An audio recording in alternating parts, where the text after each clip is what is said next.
Eto, may bago na naman tayong ginawa. Repair saka modified. Ang repair niya, bali, nagpalit ako ng battery. 6 cell. 7.4 volts.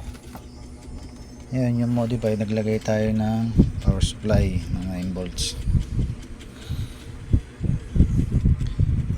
Para dual na siya, isang sa di baterya saka di saksak sa kuryente.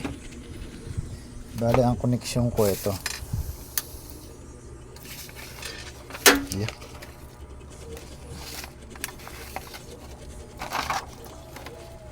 Ayan ang connection na ginawa ko. Tapos sa power supply naman ng 9 volts, meron lang tayong babaguhin para medyo tumaas yung volts niya, hindi siya nagagahol.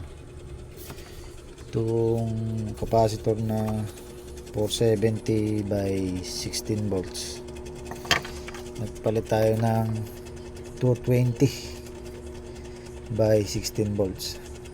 Tinaas lang natin para kahit bino-volume natin di siya namamatay. Bali, testingin natin. Ito yung sa 220, nakasaksak na po yan. 220. Ayan, maandar na siya. Bali, connect natin Bluetooth. Connect na pala.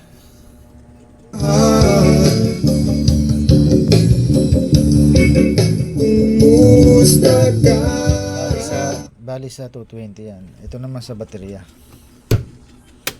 Ayan. Bali, dual na talaga siya. Pwede sa baterya, pwede sa ayan. Ay, naka-pause pala. Kalamig simoy ng hangin. Shoutout nga pala sa may-ari nito. Pare Udeng, okay na yung Bluetooth speaker mo, okay na yung request mo na pwede sasaksak sa kuryente. Alere connection sa loob. Bali, ito yung battery. Ito yung negative ng battery. Ito yung positive. Ay, ito pala negative. Ang positive niya, itong brown.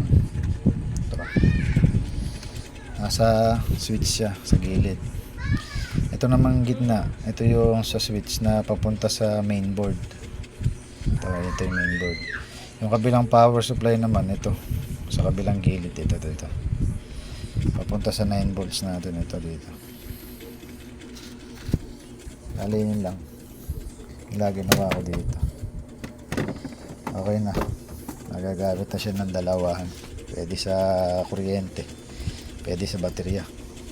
Gusto ka